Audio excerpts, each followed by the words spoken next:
You can forgive us for being a little bit jet lagged, as we have been around the around the airports lately.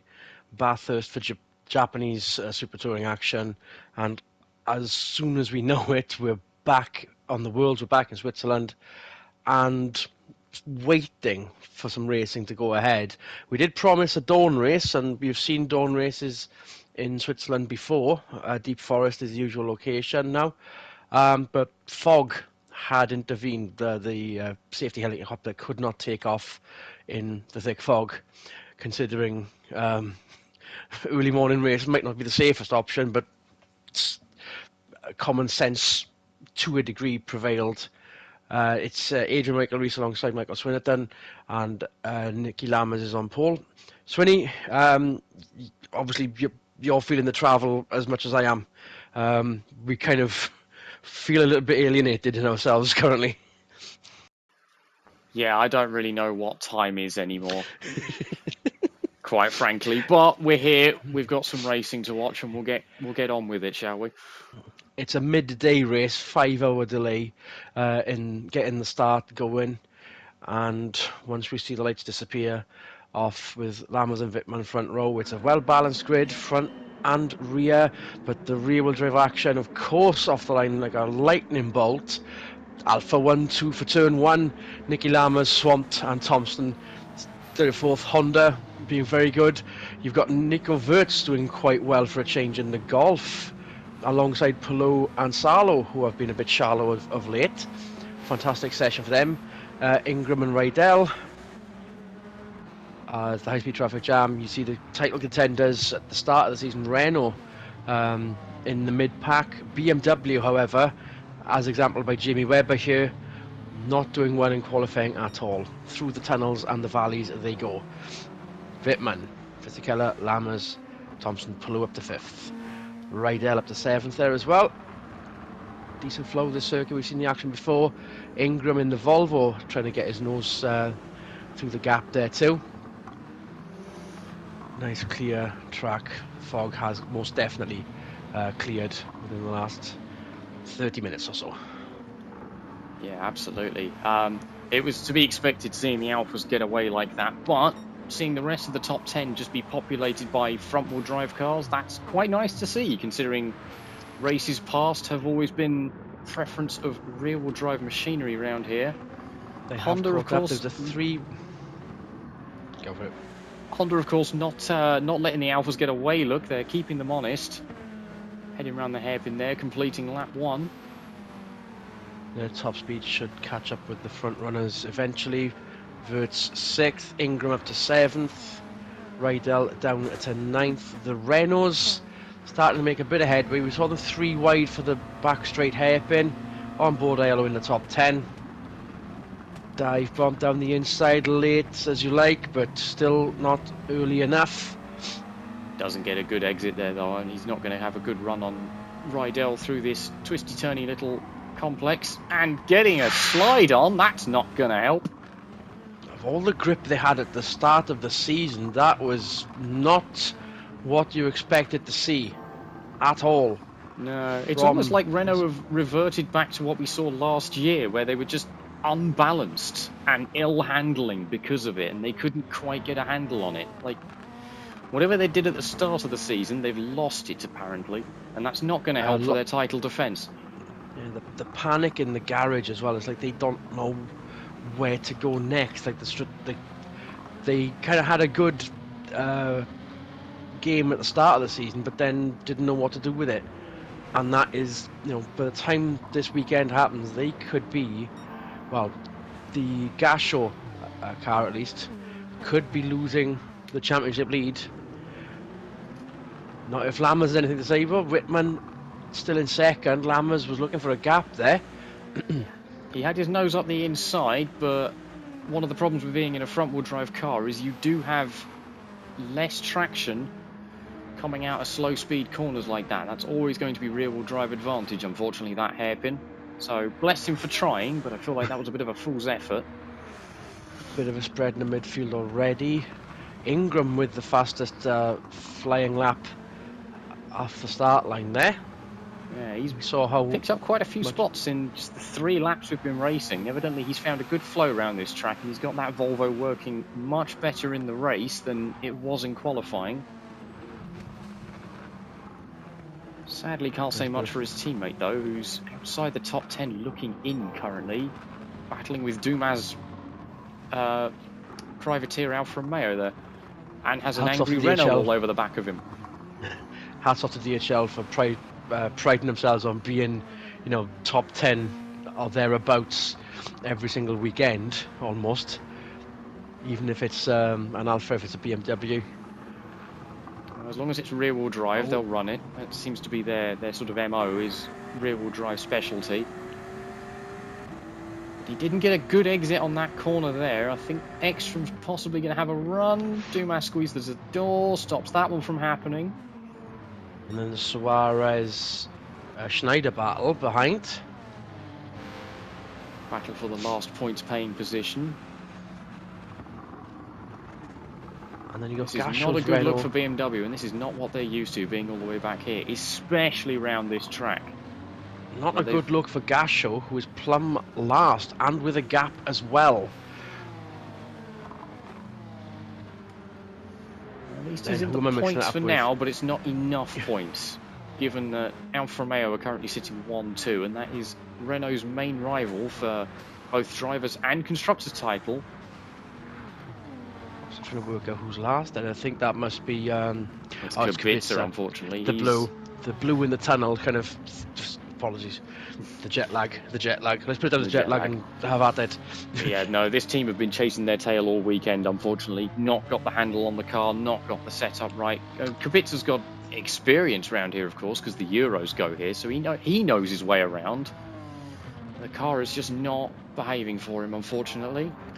Echoes of the works team, but speaking of works teams, doing quite well, incredibly well. Fisichella leads from Wittmann.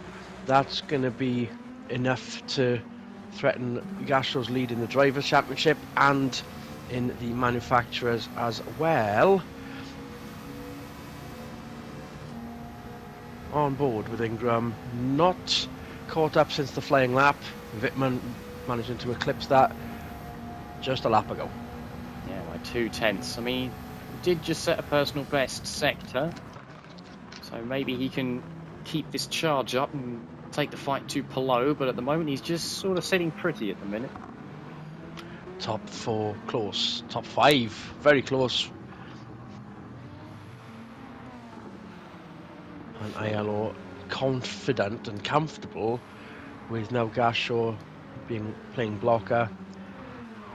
Will it work if they get past Rydell to get Gasho into the top 10 as well? Front row start, very good luck, but the way things are handling, let's see how it behaves as they head into the forest. Yeah, you'd think having one of the Tamiya Hondas in front of him, he should think that's easy pickings, but it's clearly proving a bit of a challenge. And these Renaults again, he's done it again. Yeah, he's trying to take a wide line, and the car's just not doing what he wants it to do there, unfortunately. Plus, if you look at this from a championship standpoint, these Renaults are the wrong way round. Gasho has more points than Aiello. Yep. Gasho is the one with the title threat. Gasho needs to catch up, and obviously we frown upon team orders, but at the same time it would make sense in this context. Needs must as the devil drives. There's a 12-point gap between Gasho and Aiello. If I've got that wrong right now.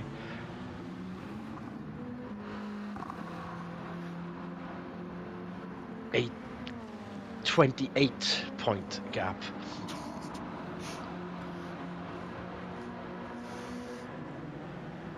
With a Wittmann in between. Only 16 points behind Gasho. So the fact that Wittmann is now second in the points currently, which means that's 20. 20's plenty to get in the lead of the championship before race 2 commences. Yeah, absolutely. If she manages to stay there, she will end up with the points lead. And given Renault's performance, don't see them taking it back off her, but I'm willing to be surprised, although she does have to be careful. Her teammate is not necessarily playing ball and letting her through into the lead, which is fine. That's his right to do, is defend his position. But you have got a pair of angry Honda Civics here, third and fourth, ready to pounce should something go wrong. They've broken free of Ingram, who's finally got himself past Palou. So that didn't take that long. Title threats are concerned, though, we've got Thompson and Lammers, who are kind of almost anchored to 8th and 9th place in the championship so far due to the underwhelming performance of the Honda currently, but recently it is back on track, but still not making a dint on their position in the championship. Points, yes. Position, no. Lammers could eclipse Ekstrom by the end of this weekend.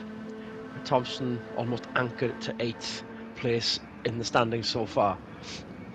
Yeah, manufacturer-wise, Honda have got themselves into a little protracted battle with Volvo, and this is looking good for the Japanese squad so far, 3rd and 4th, over Volvo's 5th and outside the top 10. Very close. Thanks to Volvo's wins more than Honda lately, it is a 3-point gap in the manufactured standings. Ingram now up to 5th with a gap. Yeah, pulling away from Palou, so I think he'll probably be on the back of the Honda Alfa Romeo fight before too long. Will we see a fastest lap at the end of this one? Thompson now ahead of Lammers. This is going to get interesting because has Lammers thought, you know what, let's give my teammate a go. Maybe my efforts are in vain. Well, Thompson is the senior driver there. And whilst obviously they are on equal footing, I dare say Lammers would possibly feel like the number 2 driver on occasion, despite his pole position today. Sophomore year, 2nd season for him. Thompson more experienced, obviously. Saw sense, but is Thompson going to see some speed? The gap is already there. Wittmann pulling away somewhat, but acceleration, top line speed, here's the test. Will Thompson gain? I think the Alphas managed to get away because the Hondas were having a little squabble. It wasn't quite as clean of an overtake as they possibly would have liked. But by the looks of things, it looks like Thompson could get that gap back down. He's just got to be very good with his throttle application, and getting a good exit out of this hairpin is going to be crucial. By the time the Hondas hit the hairpin, you've got Ingram in the hairpin now. Not enough of a pull from the 2 Fords. Aiello now up to 8th, Rydell down to 10th. Gasho is right there, so I feel like Gasho will end up passing the Honda as well. Schneider has got herself past Ekstrom, so Ekstrom's now down to 13th. The fingers have been put out. They are starting to gain on the aim for pole position, if a little bit too little too late. Aiello crossing the line with the fastest lap, eh? Okay, yeah. Okay. Ekstrom having a look on Schneider down into turn 1. Meanwhile, Webber muscling his way past Duma. It's a desperate scrabble for the last points-paying positions down here because they are just as crucial, especially this close to season end.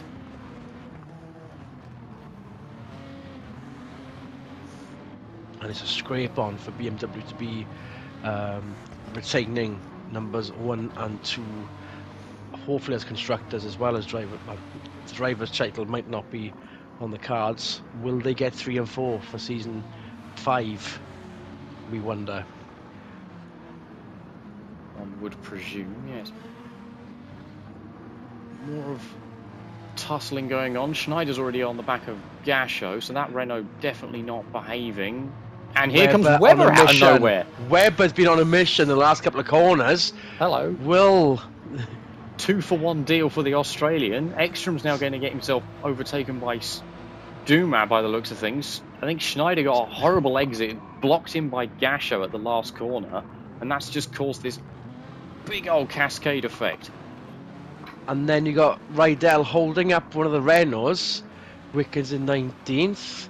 Bianchi, the 3Ms, yeah, they kind of starting to fade out a little, focusing on America next year perhaps.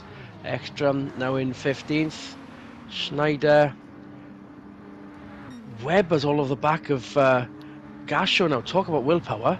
Gasho's also caught up Rydell, so Rydell is now the head of this train. And now we're now going to see our typical favourite thing from this group of drivers is where they all trip over each other trying to get past a slower car in front. Bit of choreography from the two BMWs when they need to be kind of picking their moments. That wasn't the moment to pick, and Schneider's now back ahead, but they're okay. It's panel bashing in the forests. Very close. Gasho can't find an apex to save his life at the moment. That's how bad that Renault is handling. I mean, look at him tapping on the brakes halfway through the corner. That's not what you want to see from a car. That's not what you want a car to be doing. Close. As Schneider tries to get down the inside of Webber, trying to get the inside of Gasho. Dumas back up to 14th. Of course, the Renault here is going to have the straight line speed. So he's going to make a gap going into the hairpin, but we know how good those Beamers are on their brakes. Two lots of drag racing going on here. Who's going to win into the hairpin? Excellent tap on Webber. Was that a wobble for Webber? Not quite. And that is allowing Suarez, Kobayashi and Bianchi to all join this train. So this is quite the squabble now. This is the traffic. This is what we want to see. There is a group further ahead, but the top two, the top three are splitting off. Ingram 5th on his lonesome as well. On board Gasho, behind onto Schneider and Webber. Nothing more to be said there until Schneider gets on the floor more than Gasho does. Yeah, you saw that she could get on the power a bit earlier there than the Renault. The Renault's going to have another wiggle. Schneider just tapping the quarter panel. Yeah, Gasho doing his best Aiello impression on the racing line there. Rydell still in 10th, and here comes Webber again. Surely down the inside of Gasho that time by. There we go. There we go. Both Beamers now in front of the Renault. So, again, more championship woes for the Belgian driver in the French car. Rydell knows what this position is worth, so given the underdog status of, yes, the points are good, but the pole position for race 2 is better, fighting for every possible chance to retain that with less than 3.5 laps to go. It is unlikely, given that these BMWs have seen a bit of a spirited push towards the end half of this particular race. Down the inside goes Schneider. Bit of a sympathetic lift off. Yeah, she's got him. But didn't take him very long. I was going to say, out of all the cars to see in your rearview mirror, the two Works M4s is not what you want to see. Exactly. That's probably public enemy number 1. And 2. Quite literally. Yes. Especially how aggressive we've seen Jamie Webber so far this race. So he's clearly got the car under him that he feels confident enough to make those moves. So I dare say that's going to happen. With the power still. Not letting that go lightly. Yeah. But I do feel like Webber's lunge is going to happen sooner rather than later. Although he went wide and clipped the grass there. That's not going to do him any favours. He's not driving a Renault.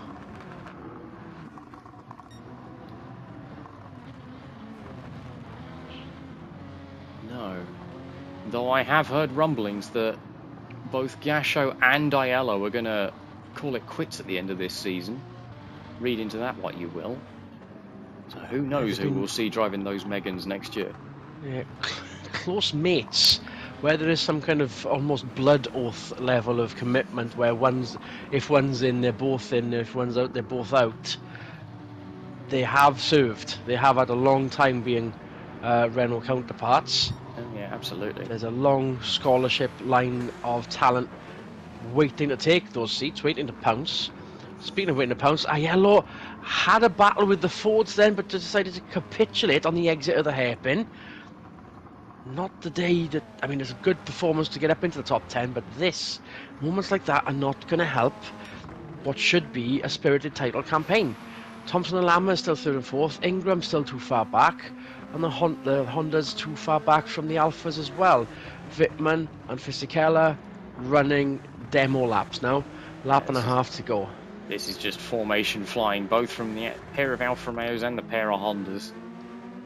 I don't see them doing any more challenging. Ingram very comfortable by himself in 5th place. This will be very welcome considering his results last year were absolutely abysmal because our little Mazda 3 decided to break down round here and we had to DNF the place. Yes. Pulu and Salo 6th and 7th. One of the better days for Ford given the circumstances. Aiello with the fight on still. Close, but then will that car, or will his capabilities capitulate once again when they reach the bottom end of this straight? This Renault's acting odd. I mean, as I said, we've seen it. It's acting It's more all over like the the place. Renault that we saw from last year. But Aiello still has got the fastest lap currently. So It doesn't make sense. It doesn't make sense. no. What is Jean playing at, I wonder? I wonder if he's just being a bit too over-aggressive with the car. Salo with a sideways move. Salo displaying more of his rallycross roots. And in the right place for it as well. If only there was still dirt on the circuit. Meanwhile, ahead of this traffic jam, Schneider's got herself past Nico Wirtz. That happened pretty damn quickly. So this means Jamie Webber's on for a potential pole. Rydell has fallen back behind Gasho's Renault as well. So last lap. Place your bets for pole sitter in race 2, shall we? And if a BMW is starting on the front row for race 2, then I'm willing to bet that BMW is going to end up winning the race. No doubt. Will it be Schneider? Will it be Wirtz? Or will it be Webber? I mean, if Nico Wirtz can hang on for 10th place, then yes, he has pole. I don't see him keeping the lead. Exactly. Coming into turn 1 with Schneider alongside him. But if he can wrangle a podium out of that Golf, then, you know, I'm sure the team will be very happy with that, given their runnings this season. But there maybe goes not. Webber with a dive. Nico... I had to hold my tongue there because Gasho was looking threatening, and all of a sudden, nope, wide again, falling back. That car is allergic to apexes. Across the line, the two Alphas, Fisichella and Whitman, display of dominance from them. Title contention in amongst that. Thompson and Lammers running team pattern. Ingram with the driver of the day from the back of the pack, almost. Ford consistent but not close enough for anything more ominous. Aiello getting something but could have been so much better. Schneider, Wirtz ahead of Webber. Wirtz gets pole for race 2 and the Swarm across the line. Aiello still with the fastest lap. It's something. Ricketts and Kubica battling for the wooden spoon. Will we get to see that before the feed cuts off? Let's see. We not. Never mind. As the mist begins to roll in again, we got some catching up to do. We got some explaining to do. As far as the rumours are concerned, though, we've got more news. Perhaps by the time we reach the next venue in Germany, the Nürburgring. For the time being, so these races can be good, but that you can't help but applaud the dominance of Alpha in amongst some entertainment mid-pack battles. Oh, absolutely. Alfa Romeo are really showing that they are still championship caliber after dropping the ball a little bit last year and losing it to BMW. They are back with a vengeance and making a very late game surge for it. But yeah, the race for 10th place was absolutely the place to be this time round. And no doubt it'll be the place to be for race 2 as well. We'll just give ourselves a bit more airtime, give ourselves a bit more me time as well to wake up from our travels. But the touring car franchise does not stop. We'll see you for race 2 later. Good racing, everyone.